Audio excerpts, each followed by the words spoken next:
বহু প্রতীক্ষিত কলকাতার পুরো ভোট রাত পোহালেই সেই ভোট গ্রহণ পর্ব শুরু হয়ে যাবে এবং একদম শেষ মুহূর্ত অবধি আমরা দেখছি যে আদালতে যে দৌড়াদৌড়ি সেটা চলছেই, কারণ শেষ অবধি সুপ্রিম কোর্টের দ্বারস্থ হয় বিজেপি এবং সুপ্রিম কোর্টে যাতে দ্রুত শুনানির ব্যবস্থা করা যায় সেজন্য এই বিষয়টি চিফ জাস্টিস অফ ইন্ডিয়া তার কাছেও পৌঁছয়। যদিও এখনও অবধি সেদিকে আর কোনো ডেভেলপমেন্ট হয়নি, অর্থাৎ ধরে নেওয়াই যায় যে কেন্দ্রীয় বাহিনী ছাড়াই অর্থাৎ রাজ্য পুলিশ দিয়েই পুরো ভোট হতে চলেছে রাত পোহালে, কিন্তু এই কেন্দ্রীয় বাহিনীর তরজা সেটা অব্যাহত।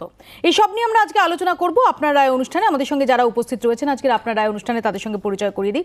ওম প্রকাশ মিশ্র রয়েছেন তৃণমূলের তরফ থেকে, বিজেপির পক্ষ থেকে কেয়া ঘোষ, কংগ্রেসের পক্ষ থেকে সৌম্য আইচ রায়, সিপিআইএম এর পক্ষ থেকে সুদীপ সেনগুপ্ত,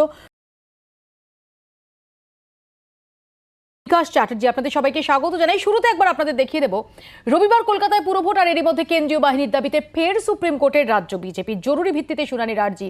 হাইকোর্ট থেকে সুপ্রিম কোর্ট কলকাতার পুরো ভোটে কেন্দ্রীয় বাহিনী নিয়ে মামলার শেষ ধাপে বিজেপি।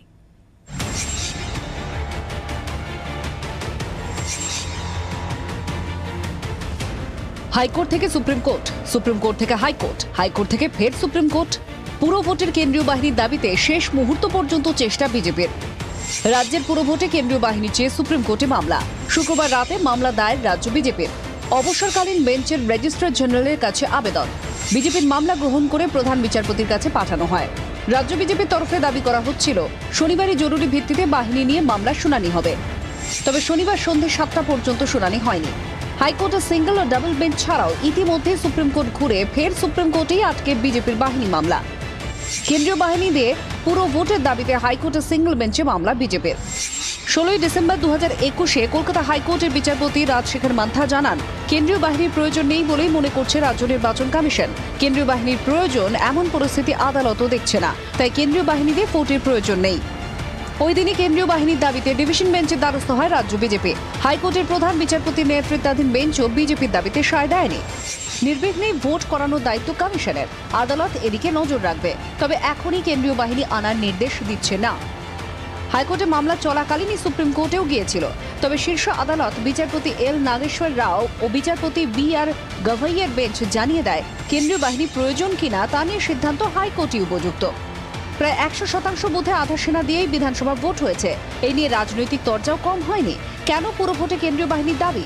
আদালতে বিজেপির বক্তব্য, বিধানসভা ভোটের পর রাজ্যে সন্ত্রাসের পরিবেশ, ভোট পরবর্তী অশান্তি নিয়ে 5000 লিখিত অভিযোগ জমা পড়েছে। পুরো ভোটে প্রার্থীদের মনোনয়ন তুলতে চাপ, পুলিশের নিরপেক্ষতা নিয়ে ভোটারদের মনে সংশয়। ধমকি দেওয়া হচ্ছে, পোস্টার ব্যানার ছিঁড়ে দেওয়া হচ্ছে, রেপ করে দেবো বলা হচ্ছে, বাড়ি থেকে বেরোলে মারবে বলছে, তো এগুলো তো চলছেই। তো এইসব পরিস্থিতি দেখলে কেউ যারা ওদের বিরোধী ভোটার কেউ বাড়ি থেকে বেরোবে না। সেই জন্য আমরা বারবার ডিমান্ড করি সেন্ট্রাল ফোর্স যাতে লোক বেরিয়ে এসে ভোটটা দেয়। কেন্দ্রীয় বাহিনী দিয়ে পুরো ভোট চেয়েছে বিজেপি। আমি বলবো এসব ছোটোখাটো ব্যাপার বিজেপি যেন না চায়। ওরা যেন রাষ্ট্রসংঘে একটা ডেপুটেশন দেয় এবং রাষ্ট্রসংঘের শান্তি সেনা নামানোর কথা বলে। ভাই শেষে তো হারবে, এত নাটকের কি আছে? শনিবার রাত পর্যন্ত বিজেপির আবেদনের শুনানি হয়নি। রবিবার সকাল 7টা থেকে কলকাতা পুরো ভোট শুরু। ব্যুরো রিপোর্ট জি 24 ঘন্টা।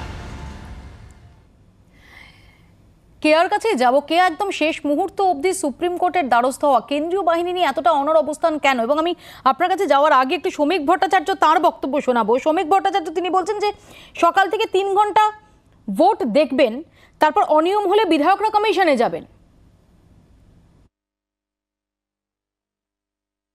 3 ঘন্টা সকাল থেকে ভোট দেখব। যদি ভোটে প্রশাসন সম্পূর্ণ নীরব থাকে, যদি আবার দখলদারি শুরু হয়, যে যেখানে থাকুন না কেন আমাদের বিধায়করা তারা সরাসরি নির্বাচন কমিশনে পৌঁছবেন। নির্বাচন কমিশন পর্যন্ত তাদের যদি ঘেরাও পর্যন্ত না পৌঁছতে পারেন, যেখানে পুলিশ তাদের বাধা দেবে সেখানেই আমাদের বিধায়ক এবং দলীয় কর্মীরা পথ অবরোধের জায়গায় যাবেন। কিন্তু তাও আমরা চাই কলকাতার নির্বাচন শান্তিপূর্ণ হোক। যারা কলকাতার ভোটার নন তারা কিভাবে পৌঁছবেন, পশ্চিমবঙ্গের কোথায় মুভমেন্ট করবেন, সেটা আগামীকাল দেখতে পাবেন। কেয়ার কাছে আমার এখানেই প্রশ্ন যে কেয়ার, ঠিকই আমরা সাম্প্রতিক অতীতে একের পর এক নির্বাচনে অশান্তির ছবি দেখেছি, যে ছবিগুলো রীতিমতো টাটকা, কিন্তু তার সত্ত্বেও যেরকম তৎপরতা বিজেপির তরফ থেকে দেখা যাচ্ছে এবং যে সমস্ত কমেন্ট দেখা যাচ্ছে যে 3 ঘন্টা ভোট দেখবেন, না হলে সবাই গিয়ে পথ অবরোধ শুরু করে দেবেন, একটু কি ডিফেন্সিভ লাগছে না? মৌপিয়া, আপনার প্রশ্নের পরিপ্রেক্ষিতে আমি তিনটে কথা বলবো, তিনটে ঘটনার কথা বলবো। আজকে সল্টলেকে, মানে একেবারে কলকাতার সংযুক্ত বিধাননগর অঞ্চলে সিএফ 109 নম্বর বাড়ির সামনে প্রায় 50-60টি বাইক বাহিনী দেখা যায়। প্রতিটি বাইকে 2 থেকে 3 সওয়ার ছিলেন। এটা একটা টেলিভিশন চ্যানেলই আমি সেই প্রতিবেদনটি দেখলাম। অন্যদিকে আমি গতকাল যেখানে আমরা ক্যাম্পেইন করছি, আমি একটি জায়গায় 129 নম্বর ওয়ার্ডে ক্যাম্পেইন করছিলাম, আমরা কয়েকজন মহিলা মিলে, সেখানে 2টি অটো, সেই অটোগুলিতে তৃণমূলের সব সদস্য সমর্থক ঠাসা, তারা গাক করে গান চালাচ্ছে। আমাদের প্রার্থী যখন ভোট ভিক্ষা করছেন, ভোটের প্রার্থনা করছেন, 2টি অটো আমাদের কার্যত চেপে দিচ্ছে দুদিক থেকে। পুলিশকে ফোন করলাম, পুলিশ আসেনি। 2বার ফোন করলাম, তাতেও আসেননি। তো সেই জায়গায় আমরা জানতে চাই, আমরা কোনো রাজ্য নির্বাচন কমিশনের কোথাও কোনো অবজারভারের ভূমিকা দেখতে পাচ্ছি না। আমরা দেখতে পাচ্ছি না যে পুলিশ সেরকম সক্রিয় ভূমিকা নিচ্ছে। এবং যেটা আপনি বললেন, হিংসার এই ঘটনাটি এত টাটকা আমাদের মাথায় বা মনে, যে আমরা সেই কারণেই অন্তত পক্ষে সাধারণ মানুষ যাতে বেরিয়ে এসে ভোট দিতে পারেন। এবং তৃতীয় ঘটনাটি, 92 নম্বর ওয়ার্ডের যিনি আমাদের ভারতীয় জনতা পার্টির প্রার্থী, তার স্ত্রীকে হুমকি দেওয়া হয়েছে যে ভোটের পরে তাকে নাকি বাড়ি থেকে টেনে এনে ধর্ষণ করা হবে। তো আমি আপনার বক্তব্যে রেস্ট নিয়ে আমি একটু ওম প্রকাশ বাবুর কাছে যাব। ওম প্রকাশ বাবু, আপনি খুব প্রত্যাশিত, আপনি কি উত্তর দেবেন যে এই সমস্ত কিছুই মন গড়া কথা, কিন্তু আমার প্রশ্ন হচ্ছে এটাই যে কেন আপনারা 2021-এর বিধানসভা নির্বাচনে এত বিপুল ভোটে জয়ী হয়েছেন, তারপর এই পুরো ভোট, সেখানে দাঁড়িয়েও কেন এই ধরনের, যদি আমি অ্যাপ্রিহেনশনই ধরে নিই, সেগুলো বিরোধীদের মধ্যে আসছে কেন? শুধু তাই নয়, যে রিসেন্টলি তনিমা চট্টোপাধ্যায়, যিনি আপনাদের দলের প্রার্থীপদ পেয়েও তারপর তিনি প্রার্থীপদ প্রত্যাহার করে নেওয়া হয় এবং যিনি নির্দল হিসেবে দাঁড়ানোর সিদ্ধান্ত নেন, বহিষ্কৃত হন, তিনি অভিযোগ করছেন যে তার অনুগামীর বাড়ি লক্ষ্য করে বোমাবাজি হয়েছে এবং পুলিশ নিষ্ক্রিয় ছিল। এগুলো তো সত্যি 213 পেয়ে ক্ষমতায় আসা একটা দলের ইমেজের সঙ্গে যায় না, তার পরিপন্থী।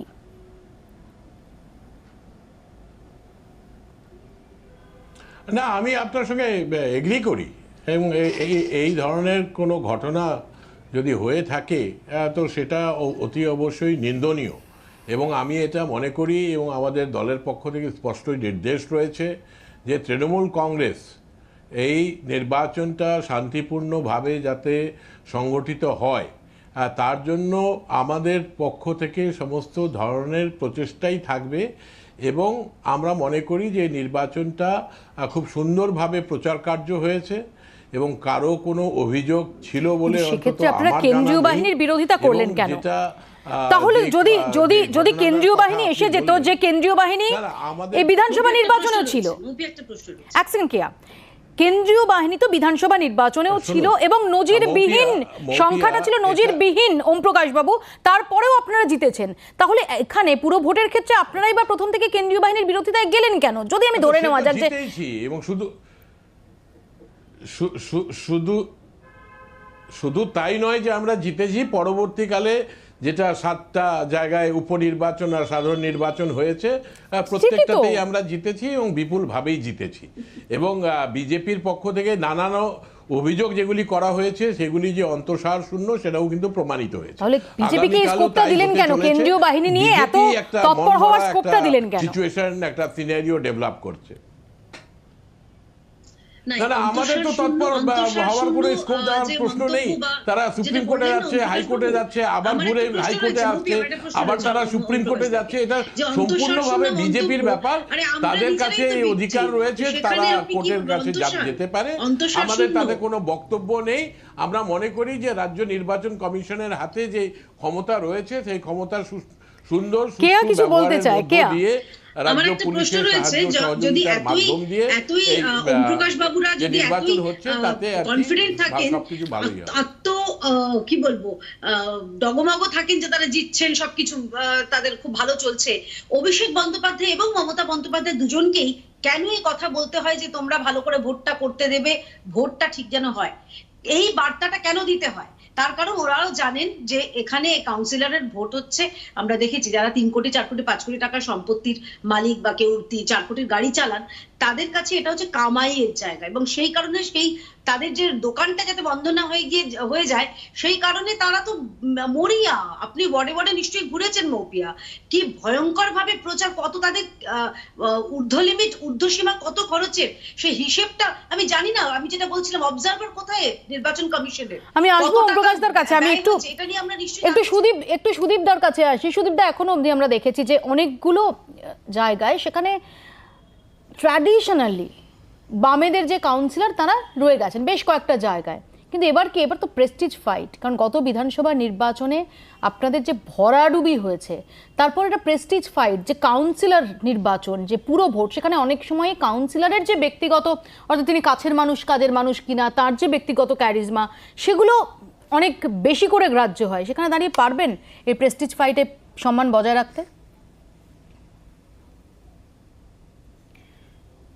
আমি প্রথমেই বলি যে এইবারের নির্বাচনে তৃণমূল ভয় পেয়েছে, এই কারণেই ভয় পেয়েছে। এই যে বিধানসভা নির্বাচনে এত জয়, কিন্তু তাও এই যে কেন্দ্রীয় বাহিনীকে আসতে দেব না, নির্বাচন হবে কেবলমাত্র রাজ্যের পুলিশের ওপর দায়িত্ব দিয়ে, দ্বিতীয় কথা বুথের ভোটারকেই বুথের পোলিং এজেন্ট হতে হবে, এমন কিছু নিয়মকানুন তারা তৈরি করবার চেষ্টা করছে যাতে কিনা আমাদের বিরোধী দল, সেই বিরোধী দলগুলি যাতে তারা নির্বাচনে লড়তে না পারে। এর কারণটা হলো তাদের লোভ, তাদের লালসা সমগ্র কলকাতাটাকে ধ্বংসের দিকে নিয়ে গেছে, এবং মানুষ তার প্রতিবাদ করছে।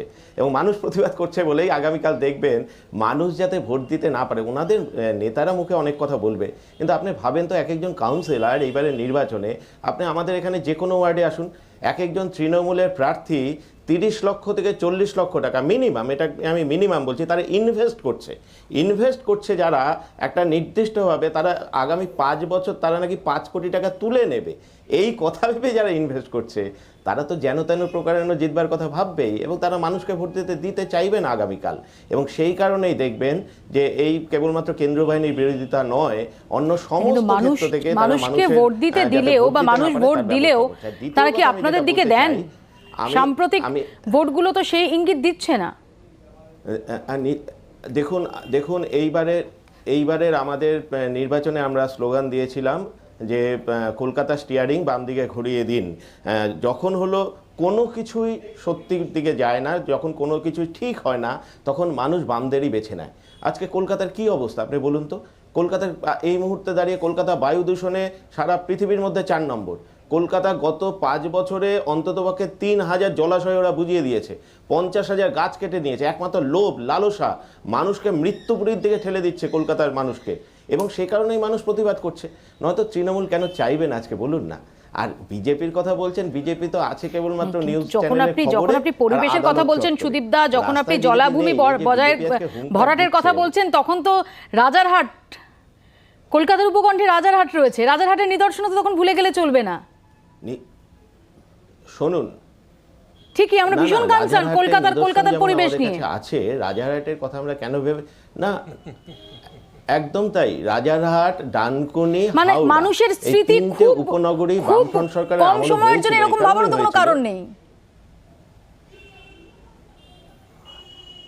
না না না না, মানুষের স্মৃতি কম আমি একবারও বলছি না তো, কিন্তু রাজারহাট, ডানকুনি এবং হাওড়া যখন আমরা করেছিলাম, তখন সেই মুহূর্তে দাঁড়িয়ে কলকাতা এবং তার পার্শ্ববর্তী অঞ্চলে দেখবেন প্রতি বছর 1 লক্ষ গাছ পুঁততে হবে, জলাশয়গুলি নতুন করে খনন করতে হবে। আমরা তার দায়িত্ব নিয়েছি। রাজারহাটের পরিপ্রেক্ষিতে কোথায় জলাশয় খনন করেছেন আর কোথায় 1 লক্ষ গাছ পুঁতেছেন যদি দেখিয়ে দেন তাহলে বাধিত হব। এক্স্যাক্টলি ওই 1 লাখ গাছ কোথায় রয়েছে আর কোথায় জলাশয়গুলো তৈরি হয়েছে। এই মুহূর্তে দাঁড়িয়ে আপনার সাথে আমি এই মুহূর্তে দাঁড়িয়ে আপনাকে চ্যালেঞ্জ জানাচ্ছি, আমরা শুধুমাত্র নয়, আজকে তৃণমূল কংগ্রেসও দেখবেন রাজারহাটের জন্য গর্ব প্রকাশ করে। রাজারহাটের প্ল্যানিং, সেটা তো ভিন্ন প্রসঙ্গ। রাজারহাটের জন্য সবাই গর্ব প্রকাশ করি, রাজারহাটের জন্য আমরাও গর্ব প্রকাশ করি, কিন্তু আপনি যখন পরিবেশকে হাতিয়ারের কথা বলছেন, তখন আপনি ভাবছেন কেন যে মানুষের মেমোরি এত কম সময়ের জন্য মানুষের রাজারহাটে শুনুন, রাজারহাটে যখন উপনগরী তৈরির কথা বলা হলো, সেখানে যাদের জমি দেওয়া হয়েছে প্রত্যেককে দেখবেন নির্দিষ্টভাবে, যে কারণে তাদেরকে গ্রিন সিটির কথা বলে তারা হলো তাদেরকে অ্যাডভার্টাইজমেন্টটা দিচ্ছে। অন্তত বামফ্রন্ট সরকার আমলে তারা সেটা করতে বাধ্য হয়েছিল। রাজারহাটে দেখবেন আমরা যতগুলি কারখানার অনুমতি দিয়েছি, যতগুলি দেখবেন যে উইপ্রো থেকে শুরু করে যারা যারা এসেছিল তাদেরকে নির্দিষ্টভাবে বলেছিলাম যে 75% আমি বুঝতে পেরেছি, আমরা একটু প্রসঙ্গান্তরে চলে যাচ্ছি, আমি আসবো, আমি একটু সৌম্যদার কাছে আসি। সৌম্যদা, ফাইনালি কেন্দ্রীয় বাহিনী নিয়ে এখনো অবধি লড়ে যাচ্ছে বিজেপি। আজকে কলকাতা আসবো প্লিজ। না, প্রথমে কথা হচ্ছে যে আলোচনাটা শুনছিলাম, খুব ভালো লাগছিল।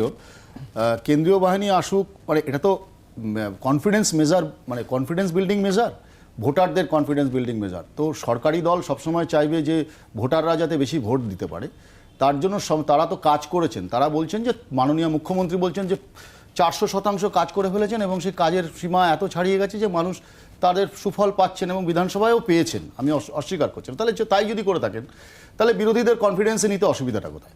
যদি কেন্দ্রীয় বাহিনী আসে, দেখুন তাহলে তো আমরা কি, বিরোধীরা তো দেখেছি যে পশ্চিমবঙ্গে রাজ্য নির্বাচন কমিশনের দ্বারা যে ভোট করাতে যে 100 জন মানুষকে খুন হতে হয় এবং নির্বাচন কমিশনের থাকা সত্ত্বেও নির্বাচনের কার্যত যেখানে ভোট হচ্ছে সেইখানে দাঁড়িয়েও চাপা মারা হয়, এটা আমরা তো দেখেছি।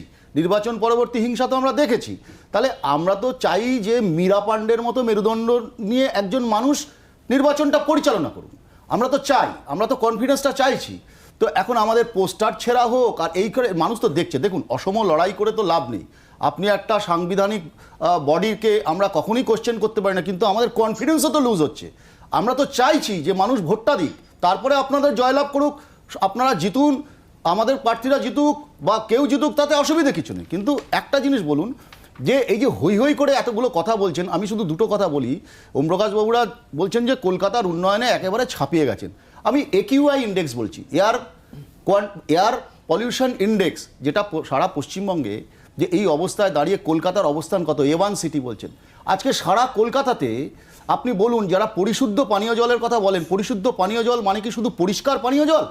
পরিশুদ্ধ পানীয় জল মানে আর্সেনিক মুক্ত পানীয় জল নয়। 44 লক্ষ আমি আসবো সৌম্যদা, আমি আসবো, কিন্তু আমার এখানেই প্রশ্ন, আমি একটু শুভজিতের কাছে আসবো। যে শুভজিৎ, পুরসভা নির্বাচন মানে মানুষের নাগরিক পরিষেবা, এবং আগেও যেটা আমি বলছিলাম যে কোন কাউন্সিলর তার কি কাজে তার একটা রিপোর্ট কার্ড এবং তার উপর ভিত্তি করে ভোট হওয়াটাই আইডিয়ালি প্রত্যাশিত। কিন্তু সত্যি কি সেখানে দাঁড়িয়ে আছে, নাকি যে রাজনৈতিক মেরুকরণ বা যে রাজনৈতিক ইকুয়েশন যেটা আমরা লোকসভা নির্বাচন বা বিধানসভা নির্বাচনে দেখেছি সেটারই একটা কন্টিনিউয়েশন এক্সপেক্ট করছো? কেএমসির এই পুরো নির্বাচনটা যেভাবে লড়া হচ্ছে, বেশ কিছু পজিটিভ আসপেক্ট আমার চোখে পড়ছে। প্রথমত যেটা লাস্ট, মানে কেএমসির যদি হিস্টোরিক্যালি আমরা কেএমসির ইলেকশন পুরো নির্বাচনটা দেখি, সেখানে যে বিধানসভা ইলেকশনের রেজাল্ট বা তার যে ধরনের ফিচার্স নিয়ে সেই ইলেকশন লড়া হয়, তার থেকে একেবারেই ঐতিহাসিকভাবে কেএমসির ইলেকশন আলাদা হয় এবং সেক্ষেত্রে আলাদা হয়েছেও। এই যে যেমন কমিউনালাইজেশনের প্রশ্নে যে একটা কিছু সাম্প্রদায়িক ব্যাপার স্যাপার বা একটা বিভিন্ন ধরনের পিন দেওয়ার মানে একটা চেষ্টা করা হচ্ছিল, সেই জিনিসগুলো কেএমসি ইলেকশনের ক্ষেত্রে আমি যেটা দেখছি যে লার্জলি অ্যাবসেন্ট। কিন্তু প্রত্যেকটি দল যারা এই কেএমসি ইলেকশনে লড়ছে, টিএমসি থেকে শুরু করে কংগ্রেস থেকে শুরু করে তৃণমূল কংগ্রেস এবং বিজেপি, প্রত্যেকের স্টেকস ভীষণভাবে হাই। আমি জাস্ট একটা মিনিট নিয়ে কুইকলি বলার চেষ্টা করব। তৃণমূল কংগ্রেস কিন্তু এই মুহূর্তে তাদের কাছে একটা বড় দায়ভার নিয়ে বসে আছে, যেহেতু তাদের একটা ন্যাশনাল অ্যাম্বিশন রয়েছে যে তাদেরকে উন্নততর তৃণমূল কংগ্রেস হিসাবে প্রতিষ্ঠা হওয়ার বা প্রতিষ্ঠিত হয়েছি বলে এটা দেখাবার দায়িত্ব তাদের কাছে রয়েছে। কারণ বিগত দিনে ত্রিপুরাতে তারা কিন্তু, যখন ত্রিপুরাতে পৌরসভা এবং এর ইলেকশনগুলো হয়েছিল, তৃণমূল কংগ্রেসকে ভীষণভাবে মার খেতে হয়েছে, সেখানে প্রায় সন্ত্রাসের অভিযোগ উঠে এসছে। তাই কলকাতার পুরসভার যে নির্বাচন, সেই নির্বাচনে কিন্তু তৃণমূল কংগ্রেসকে as an alternative, as a party with difference মডেলটা কিন্তু এই দেওয়ার একটা স্কোপ রয়েছে। মানে এই জায়গাটাতে সেই জন্যে অভিষেক ব্যানার্জির মতো লিডার, মমতা বন্দ্যোপাধ্যায় নিজে, তারা প্রত্যেকটা ক্যান্ডিডেটদেরকে ক্লোজ ডোর মিটিংয়ে রীতিমতো অবাধ এবং শান্তিপূর্ণ নির্বাচনের দাওয়াই দিচ্ছেন, যেটা কিন্তু খুব ইম্পর্টেন্ট। আরেকটা আমি লেফটকে নিয়ে বলবো, বিশেষত সিপিআইএম, যেহেতু এবারে সিপিআই এবং টিএমসি আলাদা সিপিআইএম এবং কংগ্রেস আলাদা করে ফাইট করছে।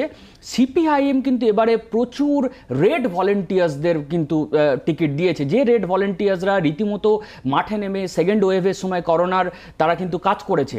এবং এটা দেখার যে এই যে রেড ভলেন্টিয়ার্সদের কাজকর্ম নিয়ে সিপিএম যে বারবার বলেছে যে আমাদের কাজের পর্যালোচনা করা হোক, সেইটা কতটা মানুষ নেয় সেটাও কিন্তু দেখা খুব ইন্টারেস্টিং একটা পয়েন্ট তুমি তুলেছো শুভজিৎ, আমি এই প্রসঙ্গে আসবো, কারণ আমরা দেখেছিলাম যে এবারের বিধানসভা নির্বাচনেও সিপিআইএম যেটা চেয়েছিল এবং ইয়াং ব্রিগেডকে সামনে এনেছিল, কিন্তু সামহাও সেটা অন্তত ভোটের ফলাফলের নিরিখে সেটা ক্লিক করেনি। কিন্তু যে রেড ভলান্টিয়ার্সকে দেখা গেছে বিশেষ করে সেকেন্ড ওয়েভের সময় তারা নিজেদের জীবন বাজি রেখে যারা কাজ করেছেন এবং বিভিন্ন জায়গায় বাহবা কুড়িয়েছেন, তাদের বেশ কয়েকজনকে টিকিট দেওয়া, সেটা ফাইনালি সাকসেসফুল হয় কি না সেটা নিশ্চয়ই তার উত্তর পাওয়া যাবে দুদিন পরেই। আমি একটু বিকাশবাবুর কাছে আসবো। বিকাশবাবু, আমরা যে তরজাটা মূলত দেখছি গত কয়েক সপ্তাহ ধরে, যে কেন্দ্রীয় বাহিনী নাকি রাজ্য পুলিশ, এখনো অবধি যা নির্ধারিত রাজ্য পুলিশ দিয়ে ভোট হতে চলেছে এবং আমরা দেখাচ্ছিও, সেই ছবি দেখাবো। বিভিন্ন জায়গায় নাকা চেকিং চলছে, পুলিশ কমিশনার তিনি নিজে বিভিন্ন এলাকা পরিদর্শন করছেন, তিনি ডিসিআরসি অফিস থেকে শুরু করে নানান জায়গা পরিদর্শন করছেন, নির্বাচন কমিশন দফতরেও আজকে যান উচ্চপদস্থ পুলিশ আধিকারিকরা। তো আপনার কি মনে হয় যে এই কেন্দ্রীয় বাহিনীর যে তরজাটা, এটা কি শুধুমাত্রই রাজনৈতিক তরজা নাকি তার প্রশাসনিক ভিত্তিও কিছু থাকতে পারে?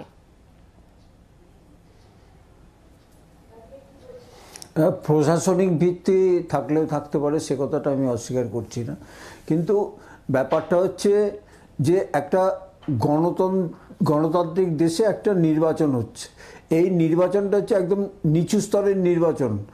মানে কলকাতার যে কর্পোরেশনের ইলেকশন, এটা খুব নিচু স্তরের নির্বাচন। এই নির্বাচনের পরে ধরেন বিধানসভা আসে, লোকসভা আসে, ইত্যাদি ইত্যাদি। কিন্তু এই নির্বাচন ফেস করতে গিয়ে অনেক রকম অসুবিধা হয়, এজেন্টদের অসুবিধা হয়, বুথ জ্যাম হয়, অনেক কিছু এগুলো হয়।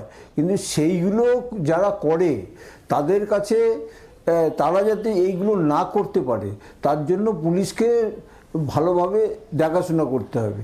এই যে নাকা চেকিং হচ্ছে, যাতে কেউ অস্ত্র নিয়ে ঢুকতে না পারে, আউটসাইডাররা যেন ঢুকতে না পারে, এই সমস্ত, সে রাজ্য পুলিশই করুক আর কেন্দ্রীয় বাহিনীই করুক, যারাই করুক, আমার কাছে স্পষ্ট কথা যে একটা নির্বাচন অবাধ এবং শান্তিপূর্ণ হবে, এটাই মানুষের কাম্য। এবং এটা করতে গিয়ে যা যা পুলিশি বন্দোবস্ত করা দরকার সেটা অবশ্যই যেন করা হয়। আমার মনে হয় কলকাতার নগরপাল যথেষ্ট বিচক্ষণ মানুষ, তিনি কলকাতা যাতে অবাধ এবং শান্তিপূর্ণ নির্বাচন হয় তার জন্য তিনি আমি আসবো। আমি একটা ছোট্ট বিরতিতে যাব। বিরতিতে যাওয়ার আগে শুধু আমাদের প্রতিনিধি বিক্রম দাস নাকা চেকিং, কিরকম ভাবে নাকা চেকিং করা হচ্ছে সেই প্রতিবেদন পাঠিয়েছেন, সেই ছবি দেখাবো। রাত পোহালেই পুরসভার ভোট, আর তার আগে তৎপর কলকাতা পুলিশের বিভিন্ন জায়গায় নাকা চেকিং চলছে। মোট 50টি জায়গায় এরকমভাবেই নাকা চেকিং চলছে। ভোট প্রক্রিয়া শুরু হবে, ভোট গ্রহণ প্রক্রিয়া শুরু হবে, সেই সময় কিন্তু ভোট কেন্দ্র থেকে 200 মিটার পর্যন্ত 144 ধারা জারি থাকবে। কিন্তু তাছাড়াও যেটা সবথেকে বড় বিষয় তা হলো ট্রাভেল মঙ্গাররা কোনো রকমভাবে আসছেন কিনা, কেউ কোনো রকমভাবে এন্ট্রি এক্সিট নিচ্ছেন কিনা, সেটা কিন্তু দেখার জন্য 23,000 ফোর্স মোতায়েন রাখা হচ্ছে, যার মধ্যে 50টি জায়গায় শুধুমাত্র নাকা চেকিং এবং বিভিন্ন জায়গায় কলকাতা পুলিশের তরফ থেকে পিকেটিং করা হয়েছে। ছোট্ট একটা বিরতির পর ফিরছি এই আলোচনা নিয়ে, দেখতে থাকুন আপনারা।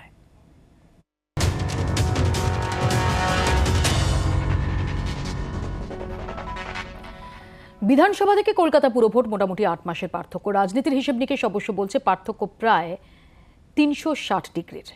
8 মাসেই বাংলা তথা শহর কলকাতার রাজনীতিতে পট পরিবর্তন। লোকসভা ভোটের পর বিধানসভা হয়ে পুরসভা ভোট রাজনীতির ছবিতেই রাজ্যের মনের খোঁজ। শীতের কলকাতা কি এখন পুরভোটে রাজ নিচ্ছে? নেটে ব্রিটেনবাসী এক বাঙালির প্রশ্ন কলকাতা নিবাসী বন্ধুর উত্তর, ফাইনালের পর সেমিফাইনাল হচ্ছে, আচার উঠবে কি? অনেকের অনেক প্রশ্ন, মনের কথাটাই বোধহয় তুলে ধরেছেন কলকাতার বাসিন্দা ওই নেট নাগরিক। নরম সরম প্রচার, ভোট ঘিরে বড় অংশের মানুষের নিষ্পৃহ মনোভাব, মাত্র কয়েকদিন আগে বিধানসভা ভোটের সঙ্গে ছবিটা মিলানো যাবে না কিছুতেই। তৃণমূল ও বিজেপি রাজ্যে বিধানসভা ভোট ঘিরে দু দলের টক্কর, প্রচার সবটাই এখন রাজ্যের রাজনীতির ইতিহাসের পাতার অন্যতম অংশ।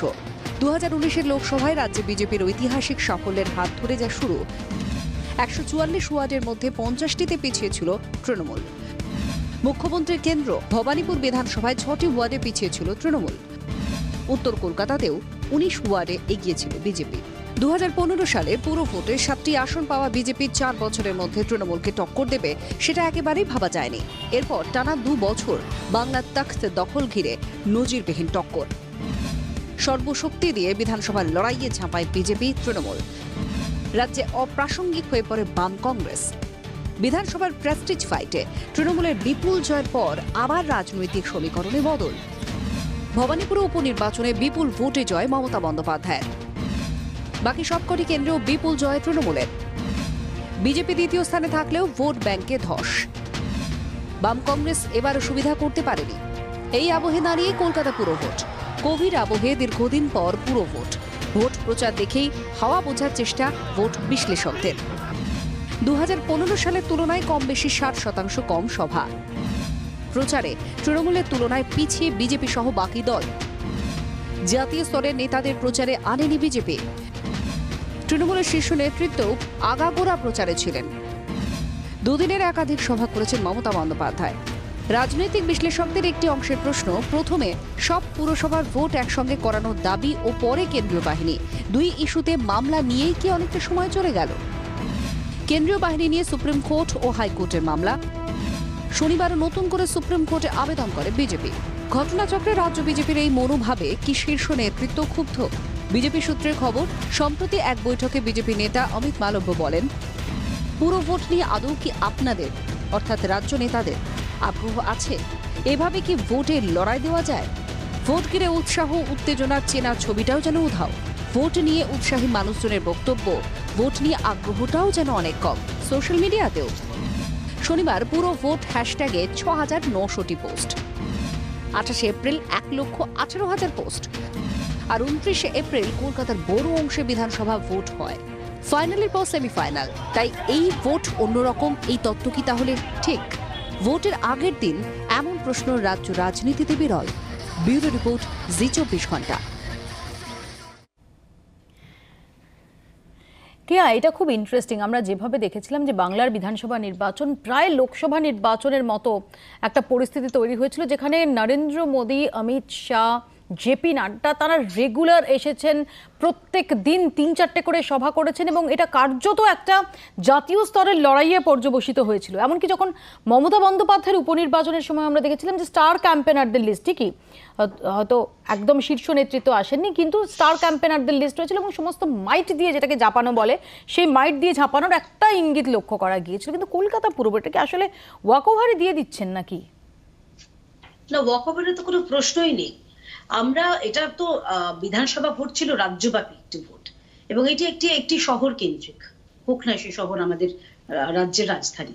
তো সেই শহর কেন্দ্রিক ভোটে আমাদের যারা মাননীয় সাংসদ রয়েছেন, আমাদের মাননীয় রাজ্য সভাপতি, আমাদের সর্বভারতীয় সহসভাপতি,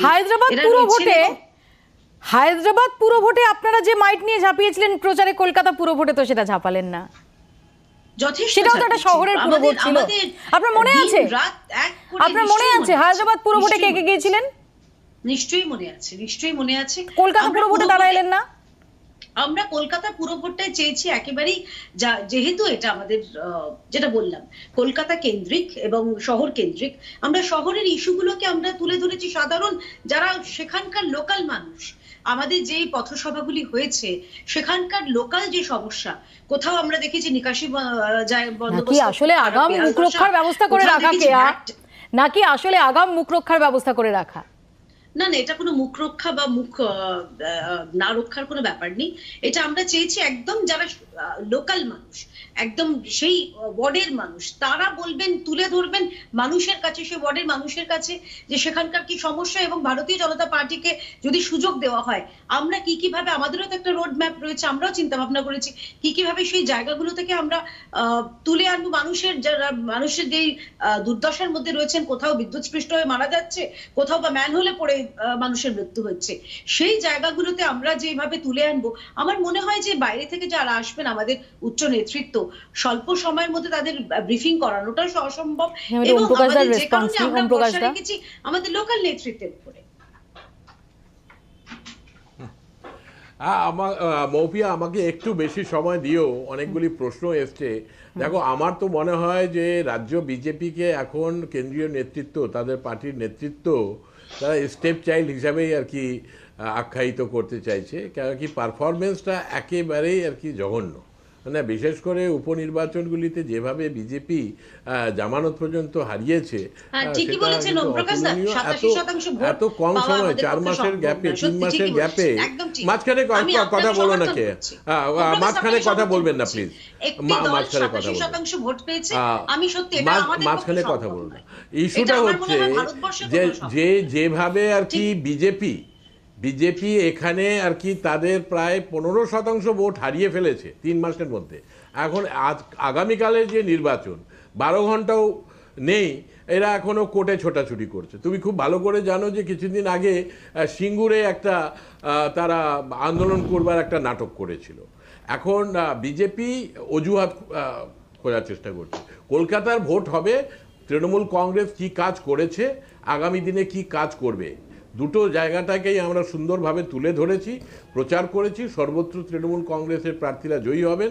আজকে প্রায় 1 মাস ধরেই কার্যত আর কি নির্বাচনের পরিকল্পনা প্রচার সবাই করেছেন। কোনো একজন প্রার্থী, কোনো একজন কর্মী তাদের গায়ে কেউ হাত দেয়নি, কোনো রকম অশান্তির কোনো খবর নেই। সর্বত্র আর কি অবাধভাবে যাতে ভোট হয় তার জন্য আর কি রাজ্য পুলিশ প্রশাসন সতর্ক থাকবে, রাজ্য নির্বাচন কমিশনের সেটা দায়িত্ব রয়েছে। দল হিসাবে আমরা খুব সংযতভাবে রেসপন্সিভভাবে আমরা এই ইলেকশনে পার্টিসিপেট করছি, এবং এই ইলেকশনে যদি বিজেপি যদি তারা তাদের বক্তব্যটা মানুষের কাছে তুলে ধরতে পারে আর সেই বক্তব্যের পেছনে যদি মানুষ সমর্থন দেন তাহলে ভালো কথা। কিন্তু এখন বিজেপিকে সমর্থন করতে না চাইলে আমরা কি করব? আমরা তো আর বিজেপির হয়ে ভোট করে দিতে পারবো না, বিজেপির হয়ে তো আমরা ভোট করে দিতে পারবো না। বিজেপিকে মানুষ আর কি পছন্দ করছে না সেটা আগামীকাল বোঝা যাবে, এবং যখন ইলেকশনের গণনা হবে তখনও বোঝা যাবে। তো তার ফলে বিজেপির যে ঝকানি নাচ, এটার কোনো মানে হয় না, এবং তারা প্রচারের আর কি মনোযোগ করা ভালো করতেন, তারা সেটা করতে চাইছেন না, অজুহাত সৃষ্টি করতে চাইছেন, এবং নানা রকম ভাবে বাংলাকে বদনাম করবার চেষ্টা করছেন। তাতে কোনো লাভ হবে না, এবং সেটা আগামীকালের জন্য তারা প্রিপেয়ার্ড না। এরপরে অন্যান্য পৌরসভা নির্বাচনগুলি হবে, ইনস্টলমেন্টে আপনারা হারতেই থাকবেন। প্রথমে কলকাতায় হারবেন, তারপর হাওড়াতে হারবেন, অন্যান্য শহরতলিতে হারবেন, জেলাগুলিতে মিউনিসিপ্যালিটি ইলেকশন হবে সেখানে হারবেন। এখন তার একটা ধারাবাহিকতা সৃষ্টি আপনারা করছেন। তাই জন্য আমি বললাম যে আপনাদেরকে এখন স্টেপ আমি কেয়া অঙ্কিতা দুজনের কাছেই আসবো। এরই মধ্যে একটু শুধু মনে করিয়ে দেবো যে বেশ কয়েক বছরের একটা মধুচন্দ্রিমার ইতিও এই কলকাতা পুরসভা প্রত্যক্ষ করতে চলেছে। সৌমদা, না, আমি প্রথমে মধুচন্দ্রিমাটা তো বলবোই, নিশ্চয়ই বলবো। মধুচন্দ্রিমানা কি সেটা স্ট্র্যাটেজিক লড়াই পরে বলছি। এবার ওমপ্রকাশ দার কেয়ার যে আলোচনাগুলো শুনে খুব ভালো লাগলো, যে ওমপ্রকাশ দ্বারা পাঠিয়ে দিয়েছিলেন তো 189 জন, আবার ফিরিয়ে নিয়েছেন, কেয়াদের অসুবিধা হচ্ছে, আবার পাঠিয়ে দিন ওমপ্রকাশ দা। নির্বাচনে বিধানসভার আগে 100 কতজনকে পাঠিয়েছিলেন না প্রার্থী হওয়ার জন্য, আবার প্রার্থী নেতৃত্ব কংগ্রেসের তারা বিজেপির সঙ্গে হাত মিলিয়েছে, মানে আপনাদের সাথে আরে বিজেপি ছোট ভাই বোন কেন ওমপ্রকাশ এত লড়াই করেন? ওমপ্রকাশ এত লড়াই করবেন না, আপনাদের লড়াই করছি, সেটা আপনাদের দায়িত্ব নিয়ে নিয়েছে, সেটা গোয়াতে আরে আপনাদের দায়িত্ব নিয়ে নিয়েছে নরেন্দ্র মোদী, কলকাতায় নরেন্দ্র মোদী অমিত শাহকে, যদি তোমাদের ভোট নরেন্দ্র মোদী আর অমিত শাহকে সেলাম তামিল করুন, খুব ভালো চলবে। আমরা দেখতে পাচ্ছি তো খুব ভালো করে, খুব ভালো। বিজেপি আর তৃণমূল, আরে অসুবিধা নেই, একটা ছোট কোম্পানি একটা বড় কোম্পানি, আরে একটা ব্র্যান্ড তো আরএসএস থেকেই চলে, অসুবিধা কি আছে? চালান না, অসুবিধা কি আছে? আরে মানুষ জেনে গেছে ভোট পার্সেন্টেজ কোথায়, মানুষের সমর্থন কোথায়, বলার দরকার নেই। সেটা যদি নাম থাকে তাহলে আর এই নিয়ে আলোচনা করব না। বলবেন না, তৃণমূলের মেয়র ছিল, বিজেপির মেয়র ছিল, সেজন্য প্রচার কয়েকটা পাঠিয়ে দিন না।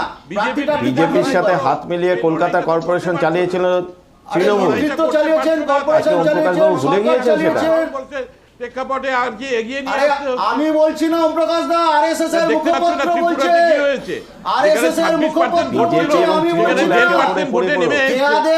কেয়াদের কোম্পানির বড় সাহেবরা মুখপাত্র চিঠি লিখে বলছে তৃণমূল কংগ্রেস সর্বভারতীয় ক্ষেত্রে বিজেপি একই কথা বলে যাও, বিজেপিকে এখানে সুপার মানুষের করছে। কাছ থেকে কোনো সমর্থন আরে, আর প্রত্যাশা এটা আমি করো বলছি না, লক্ষ্য যে রাখুন। ভোটগুলি বিজেপিকে আরে, দেওয়া আপনি তো- হয়েছিল আপনি তো সেই পড়াশোনা ভোটগুলি জানো। যদি পিছিয়ে নিয়ে 6% একটু ফিরিয়ে নিয়ে আসতে 3% পারো ভোট তার নিয়ে জন্য সারা চেষ্টা করো। ভারতবর্ষে মুখ হতে যাচ্ছেন তো। অবান্তর কথা বলবার কোনো একা হয়ে স্কোপ গেছেন, নেই। একা। ভালো করে নির্বাচনের একা হয়ে প্রতিদ্বন্দ্বিতা গেছেন। করো, কালকে কেউ সকালবেলা বিশ্বাস করে না আপনাদের। সকাল সকাল গিয়ে ভোট দিয়ে এসো, সর্বভারতীয় ক্ষেত্রে কেউ দেখো বিশ্বাস যদি করে আজকে না। সিপিআইএম এর বিজেপির প্রার্থীরা বন্ধু পার্টি, কংগ্রেসের প্রার্থীরা বিজেপির বিজেপির বন্ধু কাছ থেকে পার্টি, ভোট ভালো করে ছিনিয়ে ভাবুন, নিয়ে আমরা যেতে শূন্য আমরা পারি। খুশি হব। এলাকায় মাতব্বরিটা বন্ধ করুন, নিয়ম ভাঙার যে খেলা খেলছে তৃণমূল সেটা বন্ধ করুন প্রকাশ বাবু।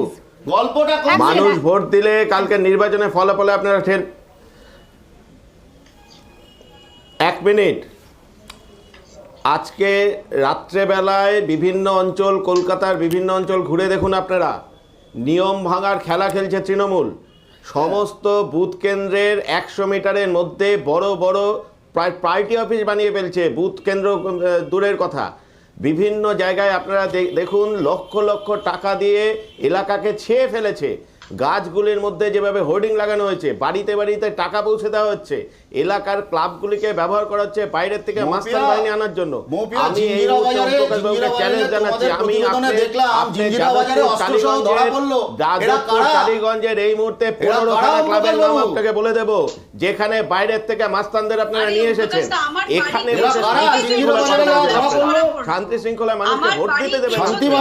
গত বিধানসভা নির্বাচনের পর মানুষ জানে মানুষের পেটে কিভাবে আগুন ধরেছে, মূল্য কিভাবে গিয়েছে, পেট্রোল ডিজেলের দাম কোথায় গিয়ে আমি এখানে একটু বিকাশ বাবুর কাছে আসি। আমি জানি যে বিকাশ বাবু রাজনৈতিক এই বিতর্কটায় জড়াতে চাইবেন না, কিন্তু বিকাশ বাবু সত্যি তো জিঞ্জিরা বাজারের যে ঘটনা বা বিভিন্ন জায়গায় যে সমস্ত অভিযোগ উঠছে, আসবো প্লিজ, সেখানে দাঁড়িয়ে তো রাজ্য পুলিশ যেহেতু এবার পরিচালনা করতে চলেছে, অন্তত এখনো অবধি তাই নির্ধারিত রয়েছে, সেখানে দাঁড়িয়ে তো সত্যি পুলিশের ভূমিকা, পুলিশকে তো একটা নতুন পরীক্ষার সামনে আসতেই হচ্ছে।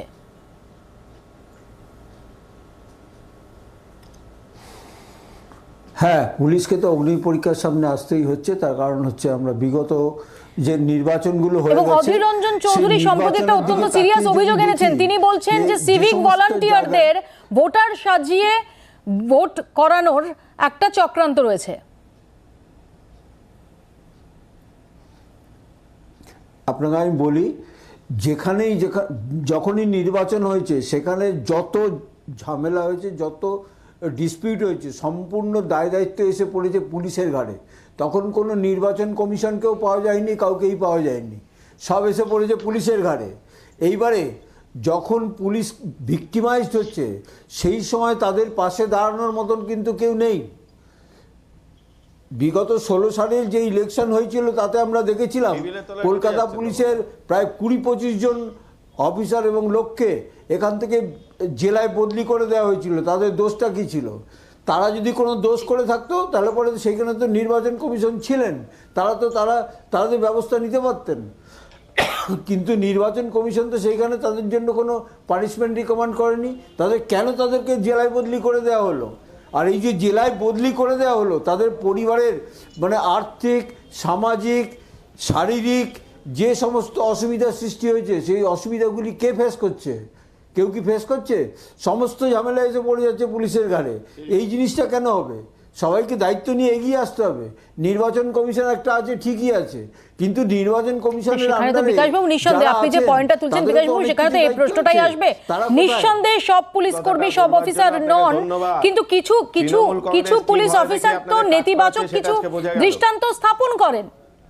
যদি সত্যি সত্যি পুলিশের রোলটাই পালন করে, আমি আবারও বলছি, সবাই নিঃসন্দেহে নন, কিন্তু ব্যতিক্রম তো রয়েছে। নেতিবাচক দৃষ্টান্ত তখনই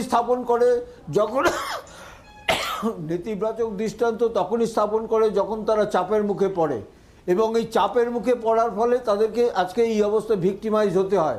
কিন্তু এই ভিক্টিমাইজটা কেন হবে? তারা পুরোপুরি ব্যাপারটা একদম সুবিচার করা হোক, সুবিচার করে তারা যদি দোষী হয় তাহলে তাদেরকে পানিশমেন্ট দেওয়া হোক, তাদের কোনো আপত্তি নেই।